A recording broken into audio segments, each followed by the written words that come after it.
Yeah, I think it would be a shame to miss out on that nugget of gold. What you want to replicate our chat about stabbing? Basically, Tom said Tom's from Bournemouth. There was a gridlock beach and 3 stabbings at the beach, which I find astonishing because stabbing someone at a beach is the last thing I want to do. I want to have an ice cream maybe first, have a swim, a lot of things to do on the beach apart from stab someone. Yeah, man, it's definitely the last thing on your mind.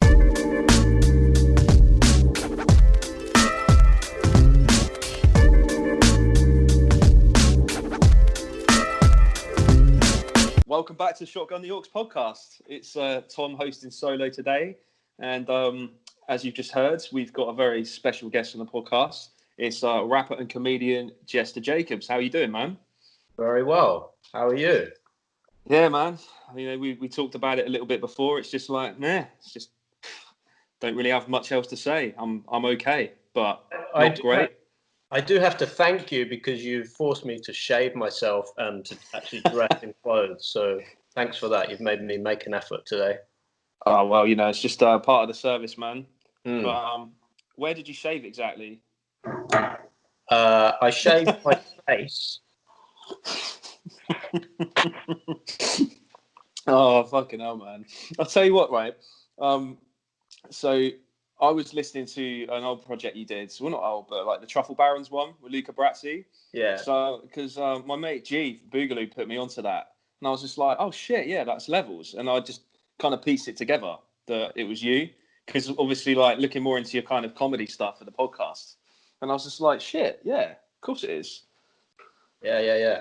It was a marketing error of me to put on alias for that project because it's not like I'm easy to find anyway. So I thought I'd make myself even harder to find by using a new name for it. Yeah, Joe Represci. Joe Represci. Yeah. Like Joe Pesci with a bit more social anxiety. And it works, man. But what have you been up to during lockdown, man? I've clocked that you've done a few vlogs, one of which being on the best of bouncers, which that amused me at some length, man. Fucking Gibbo. Just like an ethereal glow around Gibbo. And it was when he just said, imagine the kind of wrong-uns that he's put on the door in his time. That killed me, man. So yeah, tell us a little bit more about that, man. So basically what happened was I was at a show, I think it was March 7th. I was watching a comedian friend of mine, Tom Ward, doing a preview, an hour show. And that was literally probably just before lockdown was really coming in. And we didn't realize it at the time, but that would be the last live gig we'd be at for the foreseeable future. And I'm a stand-up comedian, kind of, that's how I make my money most of the time, like live work. And literally everything has gone overnight. So in the weeks that followed, there was kind of every emotion under the sun. I was, sad, worried, paranoid, freaking out, broke. Yeah. And then kind of you just adjust to it all. And a lot of comedians basically panicked and sort of pissed out a lot of content, most of it terrible. And I kind of did a bit of that as well. I had a few things in the pipeline, but I'm just trying to adjust to the climate and do what I can do creatively. Like try and make music if I can, write. That's about it.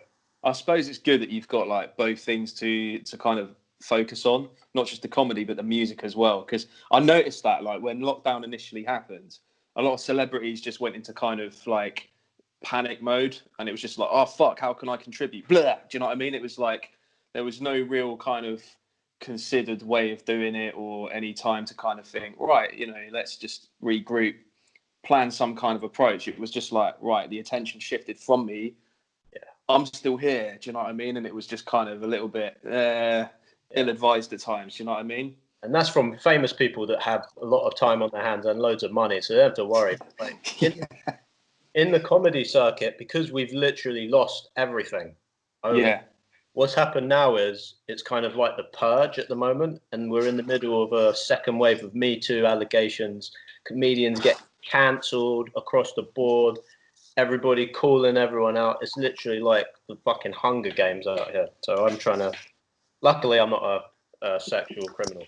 So I'm Oh, I mean, yeah, fuck those guys, man. But yeah, no, it's something I want to talk about a bit more in terms of like, you know, like censorship and all of that stuff. But before we get into that, so you've been described as a sort of introspective Jewish Mike Skinner with jokes and the Stormzy of stand-up. Quite the accolades, man. But how would you describe Jester Jacobs as an artist and as a comedian to people who may not have heard of you? Well, first of all, I wouldn't describe myself as the Stormzy of stand-up. That was from a comedy blog, one of the biggest comedy blogs in the country, Chortle, and it really shows how much they know about hip-hop and comedy to describe me as the Stormzy of stand-up, because, you know, as much as I love Stormzy, very different kind of guys. I wish I was the Stormzy stand-up. I think he got that because he's a white man and he saw me in an Adidas tracksuit that night. Yeah, man. That was enough. Yeah, it's a little bit kind of inappropriate, do you know what I mean? But it was just like, okay, yeah, who's relevant, who's down with the kids right now, who's like a rap act that I'm aware of? Stormzy, do you know what I mean? Yeah. Was that the kind of line of thought? I mean, who knows? But I was like kind of glad to have that quote, even though I'll probably never use it, because on that particular night, that again was just before the pandemic really hit. So it was a competition final for something called the Sketch Off, which I had no business being in, by the way, because I'm not a sketch act. I just thought a gig is a gig. It's the Leicester Square Theatre, and obviously attendance was really low because of Corona. The bar staff were all in gloves and masks. It was a horrible atmosphere, and I went on in a bad mood, and I thought I just died. Basically, I thought I had a terrible performance, but apparently the Stormzy of stand-up. But yeah, I would describe myself. Yeah, maybe. I mean, Mike Skinner again isn't an accurate thing, really. It's because a lot of reviewers and people in the comedy world, they don't really know about rap. Not like us. We really, you know, we love it. We know everything about it. So they do a lot of lazy. Yeah, it's kind of cursory, isn't it? It's like, yeah, I see what you mean. Just scraping the surface. Yeah, what I would say I'm trying to do is when I mix stand-up and comedy, I'm trying to pay respect to both art forms because they both mean so much to me. I wouldn't. I'm kind of against doing sort of lazy, cliched rap stuff. I see a lot of that on the comedy circuit, kind of, you know, middle-class white girls doing street accents or like just, you know, middle-aged men with the guitar saying, I'm a rapper. I don't know, all that shit. I'm not into it. I'd rather, you know, be credible while I'm doing it because it means I think that's a really important point because in order to kind of like satirize something, you should really have like a respect or knowledge of what you're satirizing. You know, like people just do nothing, for example. Obviously, they know their shit. That's why it's funny, as opposed to someone like fucking like Lee Nelson, who is just a bit of a tool. Do you know what I mean? Because it's just like, and no offense if you're friends with him, but you know what I'm saying? That's my perception of him because it's just like there's no real kind of respect for what he's mocking or what he's satirizing. It's just very like, oh, this is how people misconstrue or misinterpret hip hop, you know? Right. And I'm mocking that rather than the people just do nothing guys. Just like, actually, you know, they're sick at what they do. You know, they've got bars, they can make music, which makes it funnier if you're kind of in on the joke with them. Do you know what I'm saying? Of course. I think with the case of Lee Nelson, I didn't really watch too much Lee Nelson. Was he a rapper? Or was he just this is the point. He was someone who just dressed up in a tracksuit and did an accent and that kind of stuff. Do you know what I mean? Well, I think it would be really easy to mock hip hop if I wanted to, like in a lazy way. It's really easy. But I like making songs and I love rap. I love making music. I would think it would be a disservice to rap if I went out and just did quite obvious parodies of it. Like I give the stuff I do a lot of thought. Like when I mix rap with stand up, all the songs I do usually are snippets these days. Yeah. 30 seconds long or a minute long. And they're taken from full songs that were written and conceived. Like I don't just write a certain thing. I like to just write music, and if it works, it will go in the set. A lot of stuff I've written just didn't work live, so it's just been shelved or put on a project somewhere else. So I really take my time to figure out what works. A good example of you kind of merging the two things. You did the Rap Through the Ages at Harry Hill's club night, and that was sick, man. And that was at Elstree Studios, right? Yeah. Yeah, I mean that's if anyone hasn't seen that, go check it out. It's hilarious, man. The fucking you did the 1990s rap, and then you took it all the way back to like the 1890s rap. Yeah. And Life's Hard, Watch Your Neighbours, Smallpox, Child Labour. That just fucking killed me, man. Thanks. It's so funny. I was just like, and they were full songs. Those two tracks are full length tracks. Like I think there's like 30 bars in each. But because of TV and because of the time limit, I had to just go bow, bow, bow, bow. So yeah. You know, and this is like, this is just me being curious, really. But when you're performing in a studio and it's like televised, like that was, is that people are obviously reacting and laughing, but do they kind of like put canned laughter over the top of it as well? I think they do. Maybe if you're shit. Just me, man. No, I think well, I got told like with TV, I think someone gave me advice. It wasn't with Harry's thing. It was a bit different to usual stand-up shows on TV, like because everyone was standing up. There was a studio audience studio audience right at the back. Yeah, like in like football seating, kind of, and then there was a crowd of people around the stage. It's different, but someone said like when it's stuff like the Apollo, if you go out and you act like you're absolutely slaying it, and you have big pauses, like giving it, like you're absolutely killing it. They'll just edit in the laughter after, so it looks like you're fucking smashing it. Yeah. They probably peppered in a little bit, like added up the levels of what I was saying, maybe. But I remember it going well on the night. You can tell when you've had a good show. I'd never done TV before like that. Never done a live TV performance before.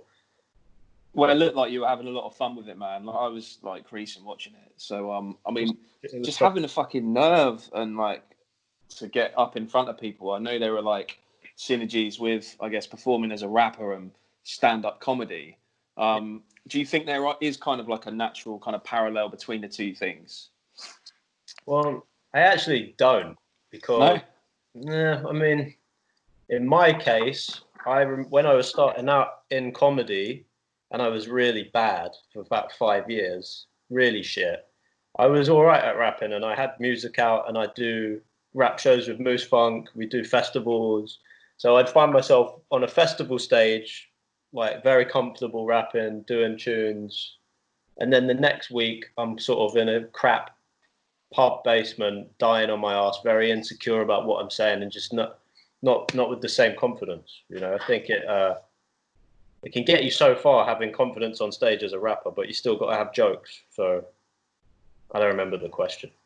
Yeah, I guess that's it, because like when you're kind of like rapping and stuff, it's kind of people are like vibing to it, but people aren't like laughing at you. Do you know what I mean? And that's like the objective of being a comedian. The reaction you want is like, it's very apparent when people aren't feeling what you're doing. Do you know what I mean? And you got to have some fucking resiliency to do that for 5 years, man. Like, I mean, were you obviously, things kind of progressed and you've taken off, but the music came first then, based on what you just said, because I know that your first project, Mental Disorder, dropped in it was over a decade ago, wasn't it? So is that when did you transition to being a comedian? Like, when did you think this is something I want to do, man? Because it's like, how are you not terrified? It's just fucking crazy. I just like to get into the mindset. Well, yeah, initially you are terrified, because when you're rapping, you got the beat to carry you, and like you said, people are there vibing. It's different. They know your stuff, or they're involved in like the music. With comedy, it's only your stupid voice that can save you. You don't have music. How it started was, I put out my first album 2008, and it did all right. Like, no one really knew me. It was kind of, a few people knew it in Leeds. It did a little bit around those parts, a bit in London. And I think I started comedy around maybe 2012, maybe. And it was when I was working full time in London, and I really wanted to try it, but I didn't know how. I didn't know how it even worked, like how you even get started doing comedy. I knew I loved comedy, and it was always in the back of my mind to try it, but I didn't really know where or how to start. And there was a guy who was a friend of a friend who was doing open mics, and I saw he was mentioning it online. And I just contacted him and said, "When's the next open mic? Bring me. Let me come and do it." And he did, and it was at the Lion's Den open mic in the old venue, King's Cross, which was run by a guy called Tim Rendell, who sadly passed away. But he gave me my first spot, and he could see how fucking scared I was. So he just said, "All right, you go on next," just because he used to take your name out of a hat. And I think there's about 100 people in. And I went on with my shitty jokes that I'd written, which were shit as well, really. Fucking shit. But I went on, got through it, and yeah, it was fun, man. But I did have the grace of the crowd because he introduced me as it's his first time. So everyone's like, you can't really fail. It took me a minute again with none of that to really die properly. So people like took mercy on you it being your first time, but like I bet you've had over that period of 5 years, there must have been some times where you thought, "What the fuck am I doing?" Do you know what I mean? Yeah, all the time, regularly. It's great. You're a rare breed, man. You comedians are a rare breed. It's like the resiliency. Do you know what I mean?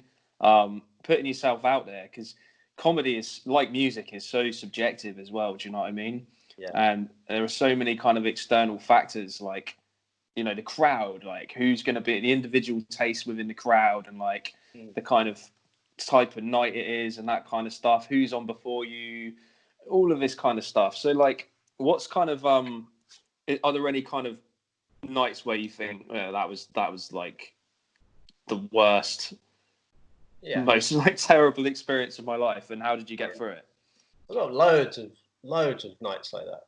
But what I will say is, I think on the whole, rap crowds are way more supportive than comedy audiences generally, because they're there, they know the music, they expect sort of a bit of a ramshackle approach. They know not everyone could be, not everyone's top of their game, blah, blah, blah. It's just a bit more supportive. It feels more, Whereas with comedy, you meet all kinds of crowds, judgmental, drunk, angry, fucking hot and bothered, all kinds of people.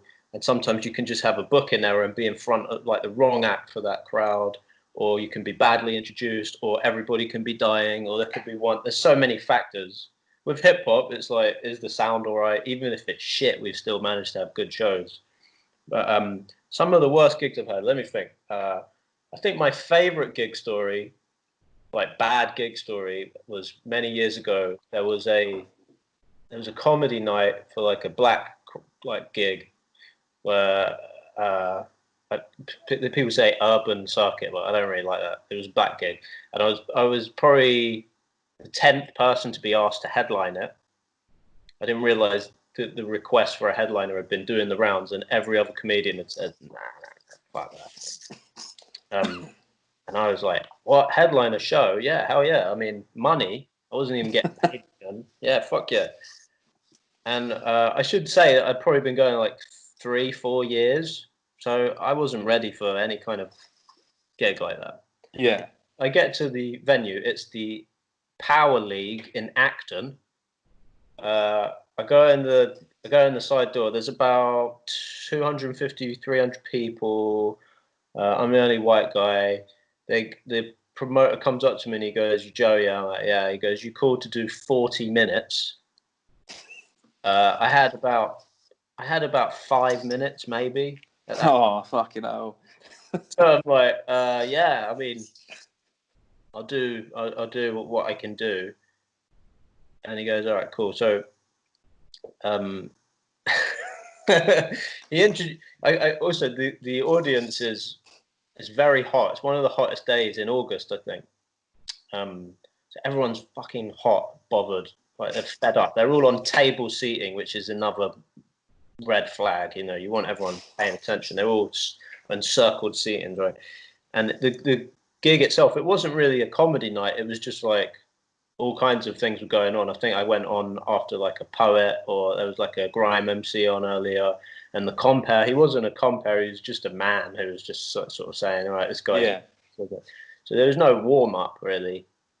And so when I was introduced, the guy just said, and yeah, coming up next to Shut It Down, Joel. I'm like, oh, no, I'm not going to shut anything down. And I just went on. I got a cold sweat immediately. I was going through my shit material, and then the heckling started, and basically, fucking hell. As you get better at comedy, you have sort of parts of your brain that tell you how to react to certain situations to navigate a tough room or a tricky situation. But because I was so shit in those days, I was looking to this area of my brain for help, and all it could do was just say, "I'm sorry." Checked out. Shit. We don't have anything else. So I just sort of carried on going with the heckles building up. The atmosphere was turning. It was getting really ugly. And then the next thing I know was the compere who just stood next to me, and he just said, all right, I think that's enough now. Thank you. Joe, take it. That was one I had to really think about. I text another act, Dame Baptiste, afterwards.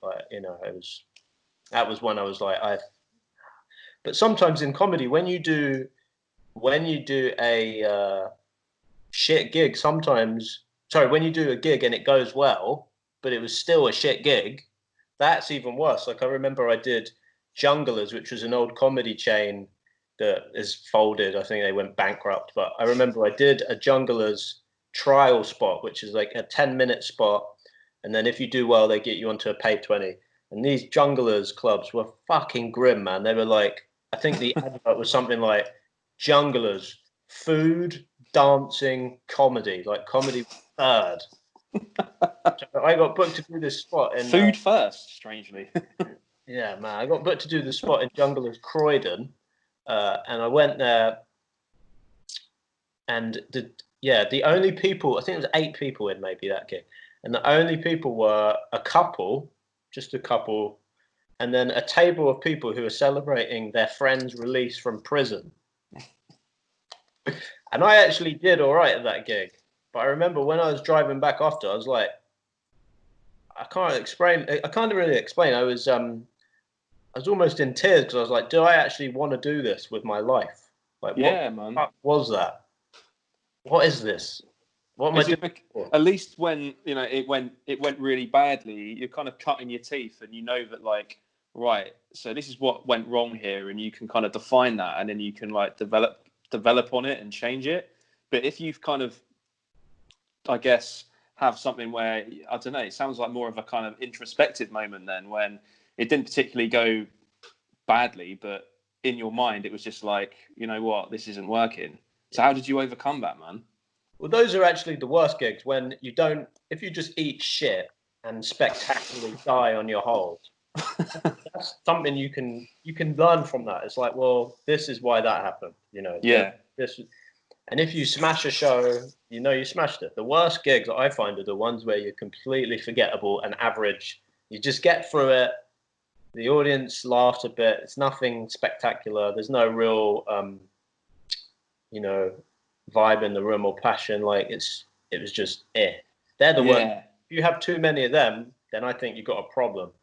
But you want everyone to fucking love you the whole time. You need to have good shows and fucking eat shit sometimes, because that shows you're trying something different, or you're actually on the edge of I don't know, something. If you're just really playing it safe and you're in the middle of the road the whole time, I don't know. I don't see how that can benefit you in the long term. No, man, I hear exactly what you're saying. I think it's kind of important to have that kind of ambition. Do you know what I mean? You want people if they're not feeling it, but you tried your best and you just kind of fell on your ass, again, that's kind of cutting your teeth. But if you really went for it and people are vibing off it, ultimately you want people to be like telling you jokes after the gig and talking about you and be like, fuck, that was amazing. Like, when's his next gig? Do you know what I mean? So when you were growing up, did you, obviously you've had a passion for comedy. Was there anyone in particular on like the stand-up circuit who kind of piqued your interest or you're a fan of? What, when I was growing up? Yeah. Yeah, man. Favorite comedians? My favorite comedians when I was growing up, the first comedian that I really liked was Jack D. Yeah, okay. Had his videos, and because I just didn't understand how comedy actually worked, you know. So for me, I was just seeing him, and I just saw like this angry man in a suit just strolling on the stage. It was like, what, he seemed like he didn't even want to be there, and he was just hilarious. Like, how did that happen? How did someone do that? I didn't understand that he had material, and his career had been going for years, and this is why he was on his own video. I just thought it was like this. They just found this funny bloke, and just he was able to deliver that. You know, so he was the first person I was like, wow, this looks mental. How is this being done? And I still haven't gigged with Jack D. That's like when that day happens, I'm gonna be over the moon because that's real. That's my real first comedy hero. I've come close to gigging with him. We've missed each other on new material nights and by a few days, but yeah, that'll be cool. And the other comedian I liked was a guy called Jerry Sadowitz. Don't know if you ever heard of him.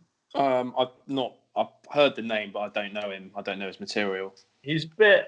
I mean, I've got to be careful how I talk about Jerry because he is quite controversial and also fucking mad. He likes to take his videos off YouTube. He likes to chase people down. He once threatened to kill me at a show many years ago. Never meet the heroes, but yeah, I saw a Jerry Sadowitz video that my grandfather bought me. I asked him to get for me, and that was like offensive comedy then. So Jack D was a good club comic. Jerry Sadowitz was just fucking manic and like, you know, for a young, I think it was about 9 maybe. Where's he from? Where is Jerry from? He's Scottish. Scottish, okay. Glaswegian. Yeah. So would you say that like the British comedy kind of resonates more with you? Because I know like compared to like American comedy, like British comedy is a lot more kind of self-deprecating, dry, sarcastic. Would you say that comedy really kind of like molded you into what you do? I think it did back then. Yeah, I was aware of those British acts in the beginning. I didn't really follow comedy though, like that. They came onto my radar by accident. Those kind of people. I remember watching. I liked comedy shows. Like I liked weird Channel 4 stuff from the 90s, like Crapston Villas, Eurotrash, and shit like that. Oh, Eurotrash, man, that's a throwback. And I love Eurotrash. I like shit like that. I didn't really watch much comedy on TV. But I liked funny shit, and I guess as time went on, I discovered US comics. Like my favorite comedians probably now, I like Norm Macdonald is my favorite, Dave Chappelle. Yeah.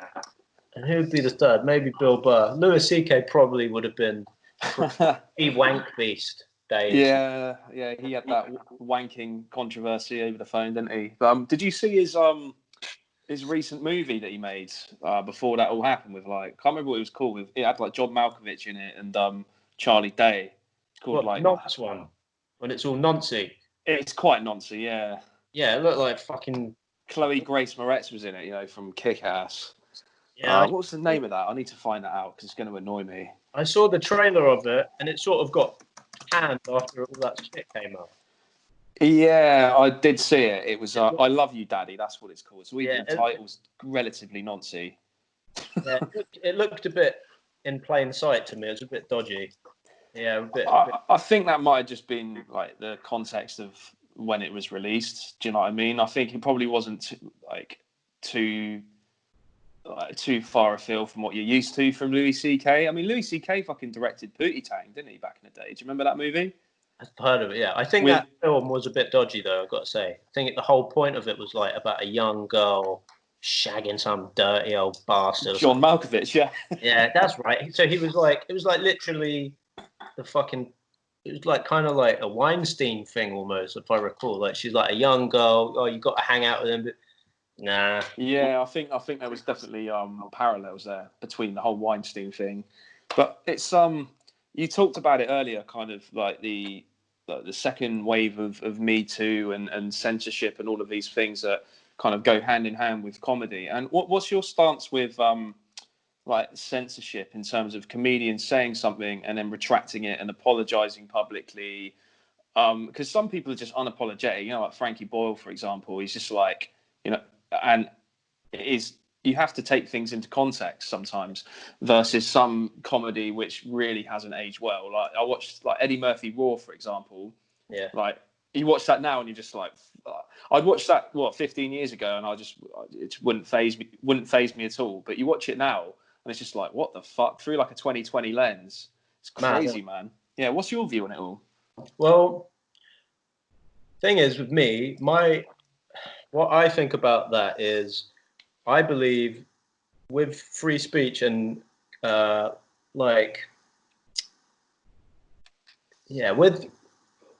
with censoring yourself, I think you either have it all or you have nothing.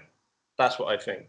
If you're going to be a so-called truth teller or a joke writer, you're going to push the boat out. You're probably going to fuck things up now and again. I know I have. I've said things that would probably, if they were released somehow, like a new material, I'd be in trouble maybe.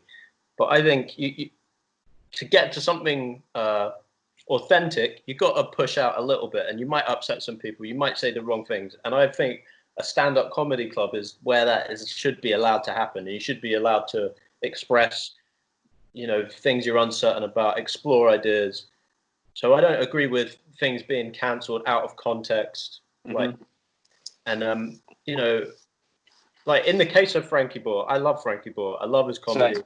I think for the record, same, man. Yeah, I think he's a genius. But that said, there's a few things Frankie Boyle has joked about over the years that I think are really indefensible and pretty out of order. Like when he joked about Katie Price's kid, Harvey, and he made jokes about him. I thought, why? What's the point? And that upset me.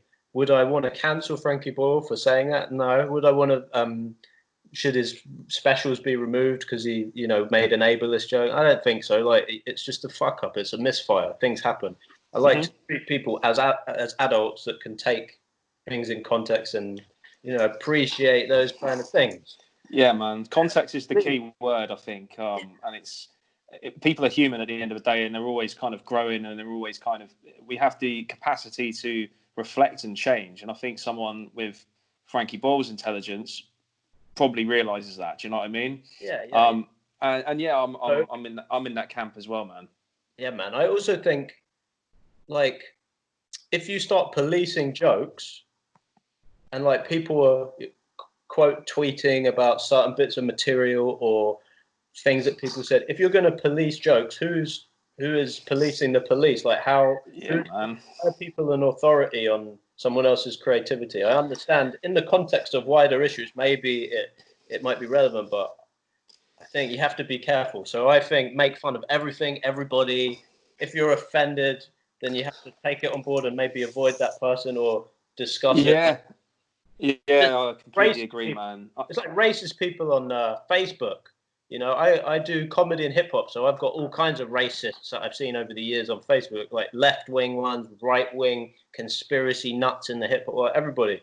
But I don't sort of say, if you're a racist, block me immediately. No, I want to see what people think. Let's see what you're saying. Then you get to build the measure of a person. If you're making everybody silent, like they don't want to say the wrong thing, then they'll just take it underground. They'll just do it away from you. Let's get everything discussed and out in the open as well. Which is even more dangerous. Do you know what I mean? Ultimately. So yeah, man, I hear you. I think to your point, what you said earlier, like context is everything. Having a conversation. People are nuanced. People are complex. Do you know what I mean? And it's like, it would be easy to live in a safe space. Do you know what I mean? But it's not healthy. Well, South Park nailed that, man.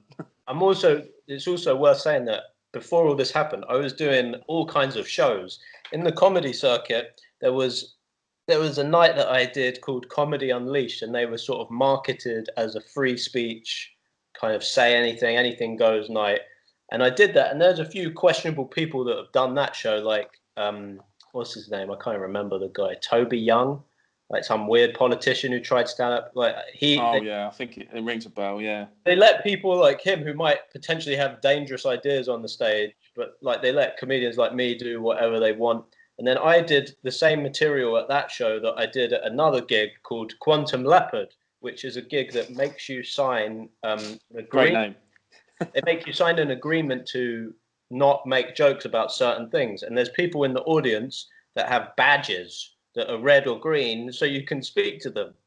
And which is kind of, it's out there, but I don't change. Fucking hell. But I don't change what I do where I go. I just respect the club that I'm in, the context that I'm in. I don't do comedy to offend people and hurt people. I'm an empathetic person. I'm not one of these people that will say shocking things to shock someone. I don't really think that has any value. But I also, people would shit on Quantum Leopard and say, oh, they're fucking pussies. You know, why don't they want to be spoken to? But I think if that gets people that wouldn't necessarily go to a comedy night because they might be anxious or they're a bit uncertain, if it gets them to this venue, that's a different audience that might appreciate what I'm doing. I just respect them. It's about respect. Well, that's a good example of critical thinking, isn't it? It's just like looking at both sides, both perspectives, not holding on to your opinion and just being like, you know what, like that's a healthy way to be, man. But I think it's like what you said earlier about offending for being offensive for the sake of being offensive. There's a difference between saying something for kind of shock value versus actually some things might be shocking in the context of a joke, but the kind of setup is really clever. So it's kind of like you can, do you know what I mean? It's obviously taken a lot of kind of thought putting it together, and the punchline might be offensive, but it's actually, do you know what I mean? Within the context of a joke, it's really, really funny.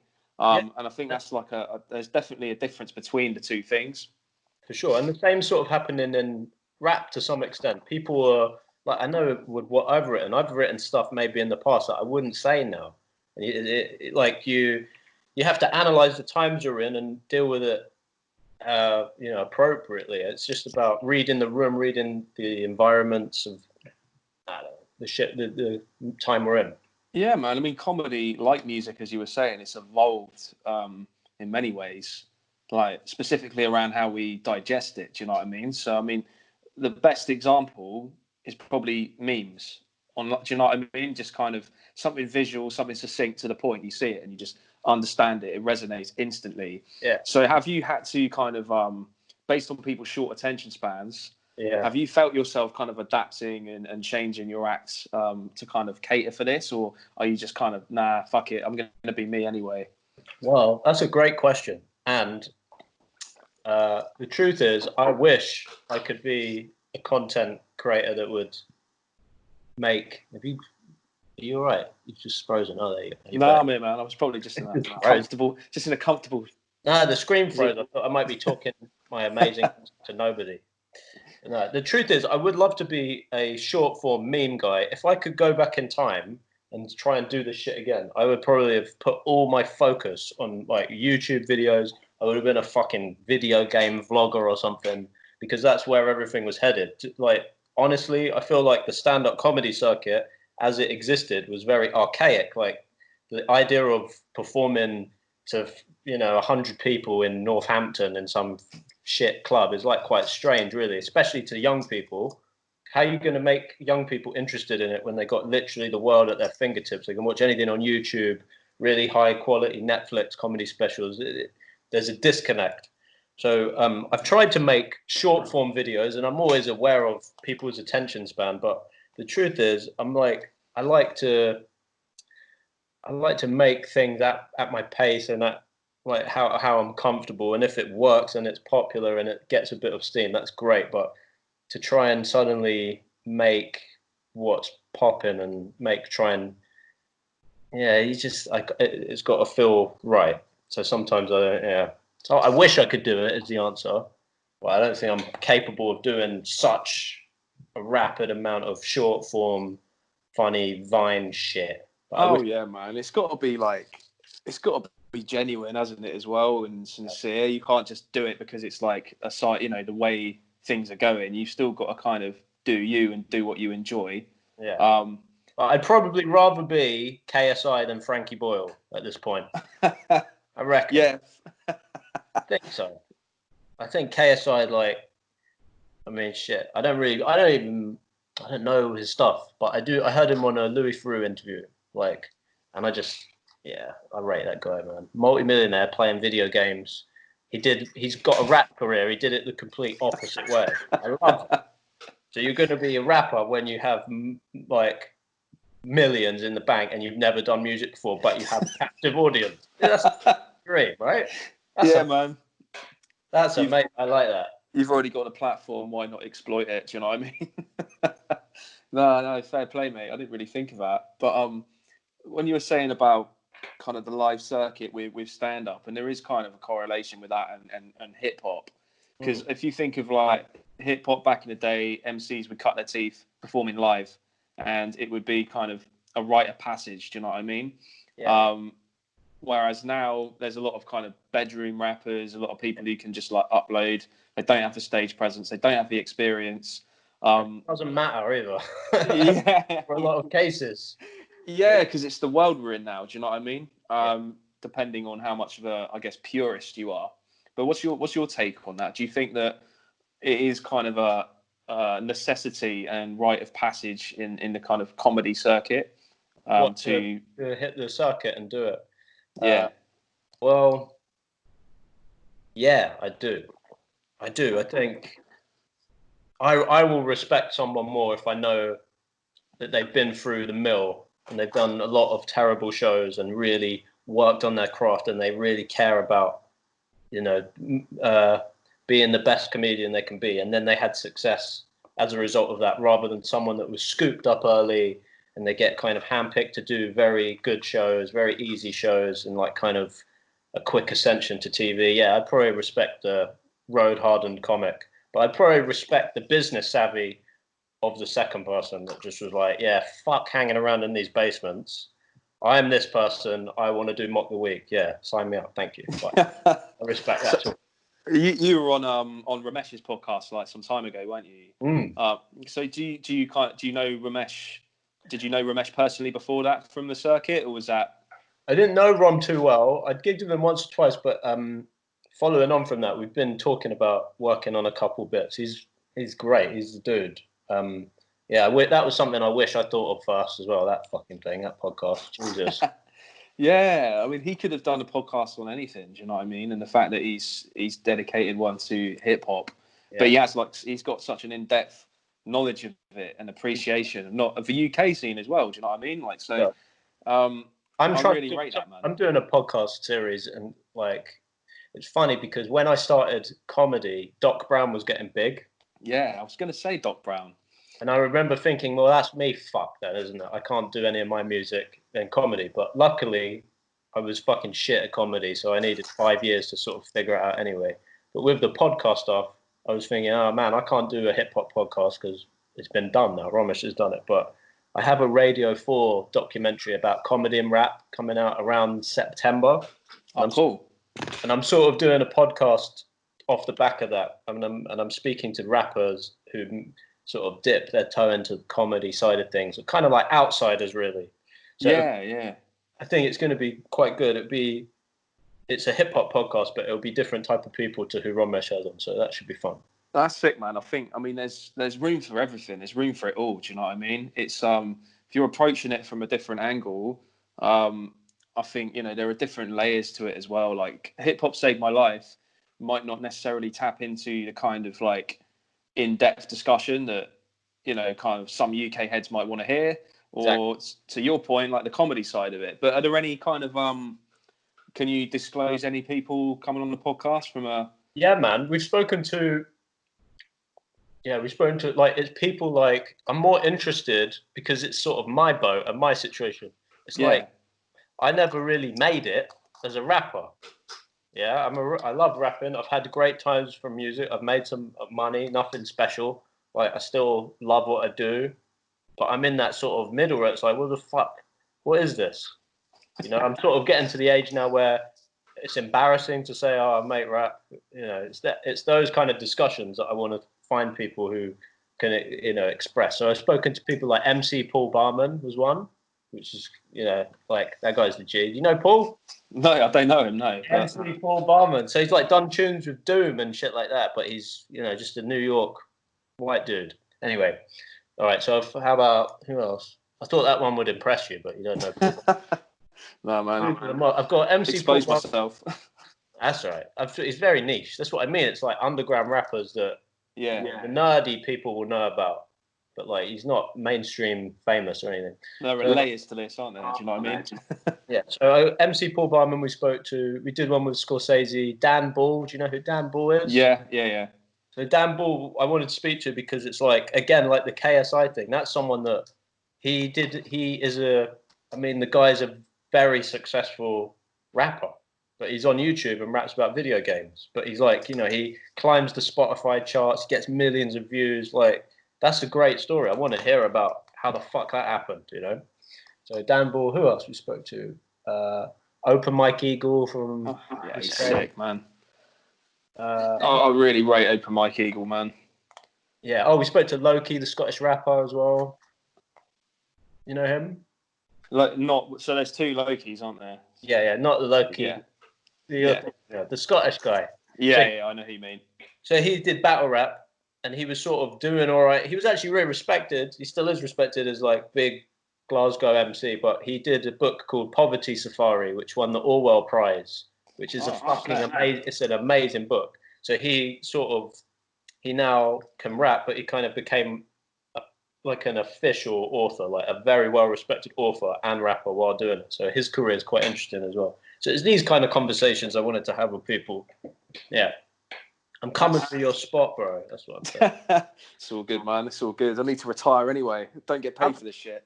Oh, man, yeah. But I mean, music-wise, you're still kind of doing bits like the state-of-the-art EP dropped last year, I believe, with Forms, and yeah, get your shit together. The video for that. Who's the guy in the video that you kind of walk around with, and he's there just like nodding his head? That's my friend. friend. Into your bars. It's my friend Declan. He's a comedian. Declan. Yeah. Just thought I thought if you trying to in your mind picture someone that sends a lot of emails, Declan sort of comes to mind. So I was like, all right, Declan, can you come in my video? And he said, what do you want me to do? Nothing. Just knock about in the background. That's it. It's about emails. See you there. Oh man, so like you've obviously shared bills with quite a lot of famous acts. You mentioned Bill Burr, Jamali Maddox, and Stuart Lee as well. And he's a particularly kind of interesting one. Like, when you're high, sat back watching one of his kind of soliloquies, it's just like completely mind bending, and you're just like, where is this going? Yeah, he's excellent. He's niche, isn't he? He's like kind of the definition of niche stand-up. You either kind of get it or you don't, but I really rate that guy, man. Me too. He was someone else that was like when I was starting out, comedy vehicle. He was sort of having his big resurgence, and like everybody on the circuit when I was starting wanted to either be Stuart Lee or Frankie Boyle. I recall. Yeah. I mean, I wanted to be Jim Jeffries. I was just trying to be shocking, talking about fucking and sucking and all this shit. Roy Chubby Brown. Maybe not that far. Whose real name is Royston Vasey, which is the name of the town in the League of Gentlemen, which has just been pulled down from Netflix. Crazy. But yeah, man. The Peep Show with the blackface episode. Oh yeah. I saw a meme about it. Yeah. I love Peep Show, man. I think I again, maybe out of context, but I don't know, man. Like, I'm not. It's one of those, isn't it? Listen, man. It's a sticky one. Blackface is fucked up. When you see really fucked up, yeah. When you see the videos of like, what's that Little Britain shit? Like, that's bad. It's just awful. It's really bad. And if people, and Bo Selector as well. Trisha's daughter was talking about how it affected her directly, that depiction. Yeah. And when you watch that shit, it's really indefensible. It's bad, man. But I also think if you remove it from things, what's it actually solving? It's all on YouTube. It's not gone anywhere. It feels like a performative gesture, because I guarantee the people that made the decisions were just fucking white dudes in suits at Netflix or whatever, saying, "Oh fuck, let's get rid of it."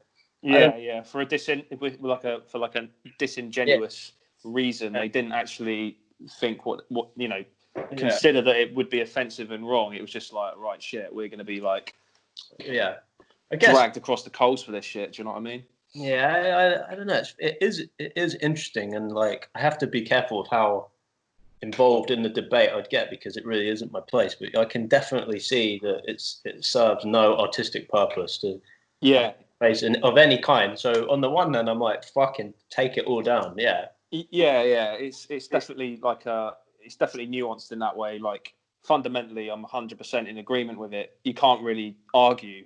No. Do you know what I mean? It is binary, but I guess it all boils down to that kind of like contextualization as well. Do you know what I mean?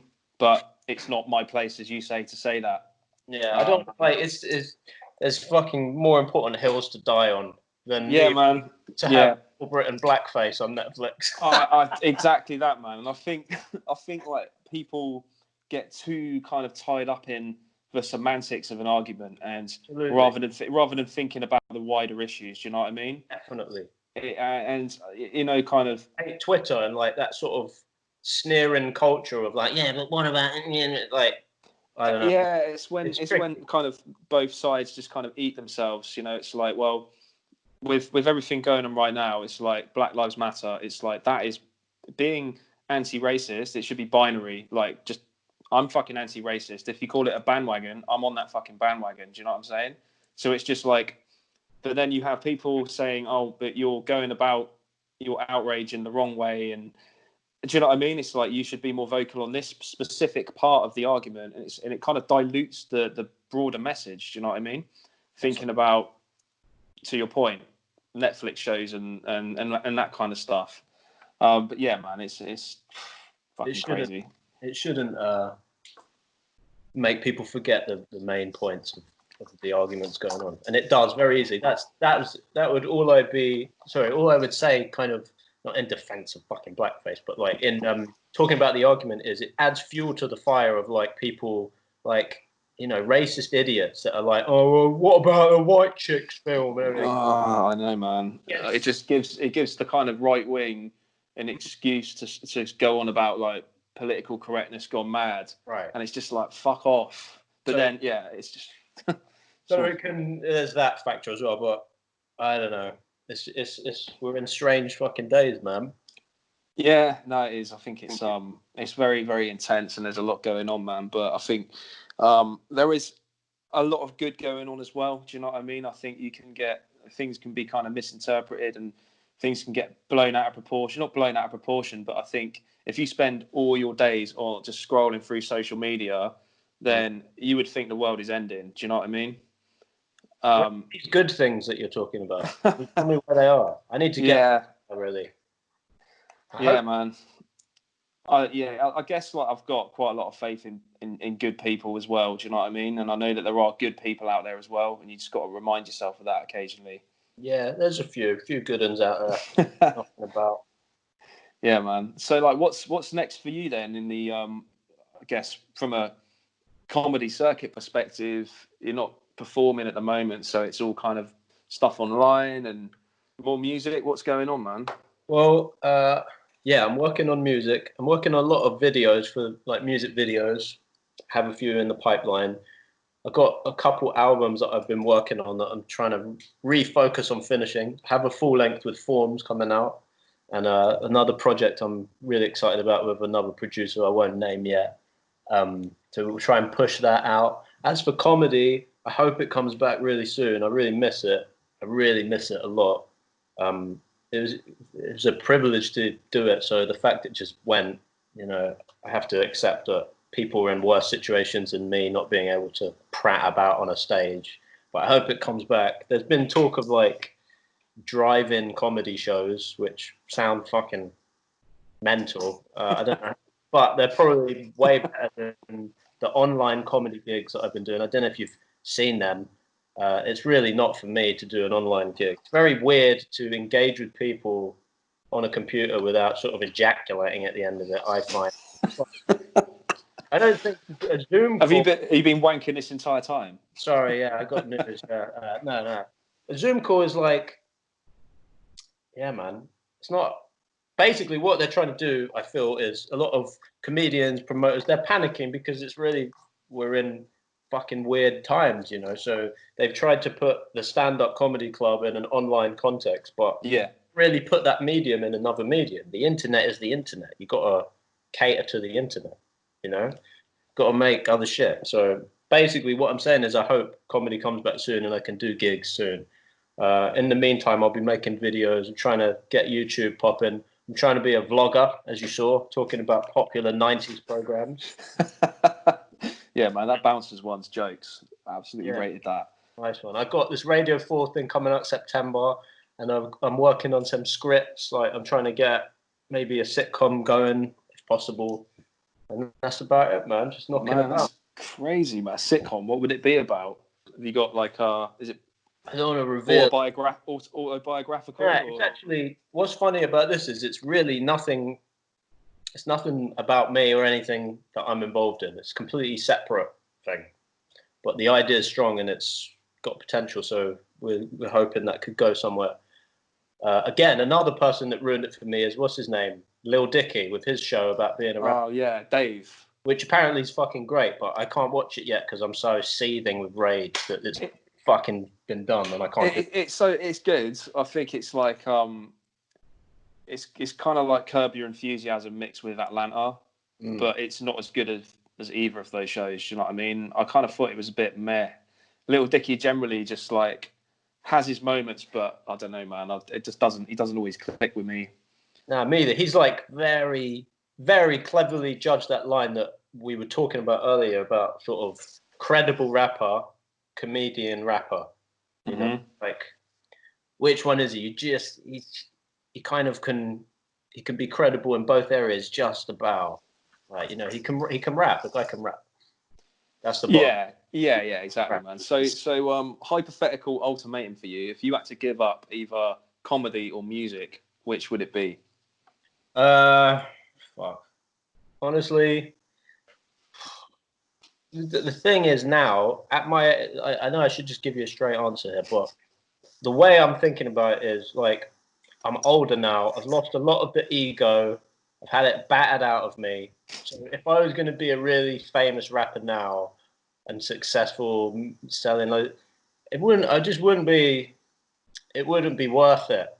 It would, if I could be young and successful, like H, then I have all the time to, like, you know, meet beautiful women, go to countries, be on sellout stadium tours and all this shit. Then I could really enjoy the fruits of my labor. Now it would be sort of like, I don't know, I'm old. Like, I don't know if it would feel the same. So I'd rather be a comedian because comedians can have a bit more longevity. And I hear what you mean. It's like a bit of a stigma with like age and rap, isn't there? I don't necessarily agree with it. Like some rappers age really gracefully and they kind of adapt their style and their content appropriately. Do you know what I mean? Yeah. But yeah, for some reason there is a stigma with. It's the only genre of music really that has it. Yeah. It is slightly. Like you've got people like Danny Brown, Rock Marcy. They're sort of old and killing it. It is changing. Run the Jewels. Griselda. Yeah, all of those guys are like in their 30s, 40s. Yeah, changing up. So, but like I would prefer to have. I think it is a young man's game, like for the majority of artists. So I would have, if I was like 20, I'd be a rapper more than a comedian. But now that I'm a bit wiser and older, I would be a comedian more than a rapper because I feel like I'm fitting more into that because I'm a bit of a joke these days. Oh man, that's a good answer. But who are you listening to? Anyone at the moment, like hip hop wise? What are you kind of bumping? Do you listen to much UK stuff, or is it mainly like? Yeah, no, I listen to everything. I love rap. I still so into it. Like I like all the debates of like purists saying all the new stuff's terrible because I love all the new shit. I love everything. I like Young Thug so much. I like all the new drill shit. I'm obsessed with drill. I still love grime when it drops. Like, man, who do I like at the moment? UK wise, I'm really into C-Biz. He's my favorite. He's just crazy. Who else do I like? C-Biz, Cass. Love Cass. He dropped a new track today. Did he? Yeah, Cass is dead. Yeah. Shit. All right, I gotta get on that. Oh man, yeah, I'm waiting for that album. That'll be crazy. I saw him live. It was fucking sick. It was when Colt Mountain was supporting, I think. They're killing it as well, man. Do you know what I mean? Like the Blah guys, just man. Cold Mountain's like one of my favourite UK acts. Like period. I just love everything about the presentation and how it's done. Like just that's sick, man. Big up some guy. I like Cold Mountain. I like who else do I like? American wise, I love Rock Marcy. All Griselda, Danny Brown, big fan of him. Basically, like I don't want to miss anyone because I'm on the spot. I'm trying to think. No, it's all good. I'm trying to think of who I'm listening. It's your taste, isn't it? Yeah, like I love Heady One as well. Heady One's sick. Yeah, man. I like everything. I like from like thoughtful, insightful rap, like J. Cole stuff, to just really ignorant, fucking dumb shit. Like I still love anything Rick Ross puts out. Just room for everything, isn't there? Do you know what I mean? I think that's what people tend to forget. It's like just because something's there, you don't necessarily have to kind of dismiss it, or you don't have to listen to it. Do you know what I mean? It's kind of a dead argument, just saying, "Oh yeah, like fuck all this like new school shit." It's just I don't understand it. Do you know what I mean? I love it, and also I think it plays into the whole like ethos of what hip hop's about. Like it was originally music that people didn't understand. They're like, "What the fuck is this? It's not music." So it would make sense that even the new fans are like saying, "Nah, your old shit's dead. Fuck that, man. We listen to Lil Zoot or whatever the fuck they're called." You know? Yeah, no, it makes sense, man. I think like people when hip hop first came through, people were just utilising the tools they had available at the time. Do you know what I mean? So it was innovative and it was different, and it's evolved.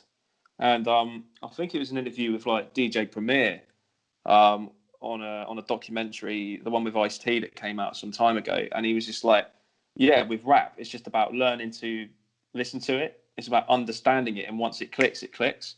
But I think some older heads may need to apply that same approach listening to new stuff. Do you know what I mean? Or just acknowledge the fact that, well, I'm not going to get it, and I'm at peace with that. Do you know what I mean? Sure. Do you like Playboy Carti? Not really my thing, man. Do you know what I mean? Like a lot of the new stuff, and I like a lot of new stuff, but there's a lot of stuff that I'm kind of it doesn't always resonate. Yeah, I like Playboy Carti because it feels like he's insulting my intelligence in like the nicest possible way. Like it's just yeah. That was a diplomatic way of putting it. Like the old school hip hop guys, they don't really get that the new shit's sort of it's more about a vibe than any sort of state. Yeah. Really, it's not about bars anymore. It's just whatever. Like it's just. Also, man, like I was watching Hip Hop DX, the breakdown. I don't know whether you watched that, and they do little kind of topics and stuff, and they were talking about mumble rap, and Murs was talking about mumble rap, but then comparing it to back in the day, you had like Daz Effects. Ultimately, what they're saying is still fucking nonsense, but it's just the flow is more kind of, as a boom bap head, it's more well received because of the flow. But ultimately, if you kind of like read the lyrics next to each other, it's ultimately nonsense. Definitely. So you know what I mean? It's kind of I had a revelation about Action Bronson recently, who I love. I love Bronson. And I've man. Since Dr. Lecter days and all that. Yeah. Oh man, yeah, that Tommy Maz album, amazing. But I realised something clicked with him and me, and I was like, this guy is actually chatting complete bollocks. Nothing he says makes any sense at any point. The flow is crazy. He's like saying interesting words, but he's not saying anything. He talks about eating a food, a sexual act, some sort of violence, and a location. It's like the Rock Marcy formula. Like he's chatting absolute crap. It's like a Family Guy joke, isn't it? Just like in that South Park episode, the manatees. Exactly. Yeah. Exactly. That's what I said to my boy. Actually, yeah. That's right. I'll rate that, man. A lot of these guys are doing the South Park Family Guy manatee shit. That's all right. Shouts to Trey and Matt, man. Those guys are geniuses. I'll give them that. You know my favourite South Park episode? I can never find it anymore. Have you ever seen the one called Cancelled with the Jewish kids? Yeah. See, that's a show that I don't even know if it has been taken off because it was probably anti-Semitic, but like it's all on Amazon Prime, I think. That's the one where each species has a planet. No, Earth is a reality show. Yeah. Each species has a planet, so we're just like, right, yeah, we got all the zebras on the zebra planet and the cheetahs and that, and then they just mix them all together, and it's the Earth show. Yeah, I remember that. That's my so like when you talk about race and whether things should be censored, like that episode with the Jewish alien executives. It's fucking like that's racist shit, but I'm sorry, that's some funny shit as well. I'm Jewish and like find it absolutely hilarious. So, there's something for everything. You just got to be creative, man. I don't know. Exactly, man. And I think you said it earlier. You summed it up. It's like everything or nothing. And Trey and Matt have always made it apparently clear that like nothing is safe. Do you know what I mean? Absolutely. And even like Isaac Hayes was a Scientologist, and he took umbrage when they took the piss out of fucking Scientology in the Closet episode with Tom Cruise, and they were like, well, nah, because when we were tearing it into Christianity and Judaism and everything else, you had no problem with it, so that makes you a hypocrite. So as a result, they just killed him off and made him into like a child molester. I was just like, what the fuck? That episode's good, man. When they stand by their convictions, do you know what I mean? yeah, for sure. Man, I love South Park. Is it still good? I haven't seen it in ages. Yeah, I think it's grown up with his audience. That's the kind of where it differs from, say, like Family Guy and The Simpsons, which have just kind of like devolved. Is that a word? Is that just an Alan Partridgeism? It's grown up with his audience. So it's like, I think a lot of people misconstrued it in the early days of being like, immature, like toilet humor. Yeah. But since then, it's just like gotten better and better and better with age, I think. Yeah, man. And that's the thing, like, it's like with Chris Morris. I'm surprised Chris Morris hasn't been cancelled because he did blackface in The Day to Day. Did you ever see that? Oh, yeah, man. And this guy from Brass Eye as well, isn't it? Yeah. And like, again, I don't want to overstep because it's really not my place. Like, and it's interesting that he hasn't been cancelled yet when a lot of people are. And I think it's probably more about the comedy that was made, because if something is funny, really, you can get away with most things if it's done in a certain way. Maybe blackface is a terrible fucking example. Yeah. But like, if you can make something funny, the audience decide if it's funny. That's why I love stand-up. Like, if you're out on a limb saying stuff that is, dodgy and not appropriate, you won't get laughs and you won't get booked. So you better stop. So just try. Yeah, man. I think it's like the same with. It's like an attitude thing as well in some respects. Like with politicians, like Donald Trump, he like nothing happens to him because he just like has that non-stick fucking attitude. Do you know what I mean? He's just like doesn't take accountability for anything he says. Well, with him, it's just a constant barrage of fucking bollocks. It's actually hard to keep up. So that's what's on approach. Yeah, exactly. It's all knee-jerk, isn't it? He's so egotistical and narcissistic. He takes everything personally. And Trey and Matt, when they were making South Park, did that. So they did like a whole season parodying and satirizing Donald Trump. I think it was Mr. Garrison who was like playing the Donald Trump character. Yeah. Until they realized that real life was much more fucking surreal and bizarre than anything that they could put on screen. Do you know what I mean? So they was like, you know what, we need to scrap this narrative because like every day Trump is saying something so fucking crazy, we can't keep up with it. And it's not funny anymore. That's the problem. Like when you have a populace like that, things like comedy can't be as accurate as reality. Like the guy's fucking mental. That he is, man. Makes you long for George Bush. How crazy this cunt is, man. Oh no, that's saying something. But anyway, man, yeah, kind of tangent aside, just conscious of the time, man. But so you've got a few things in the pipeline. You've got a sitcom potentially in the works.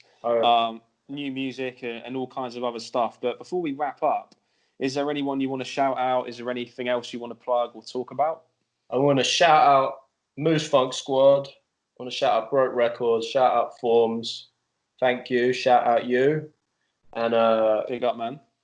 Yeah, give me a follow on social media at Jester Jacobs, and then catch all the shit on there.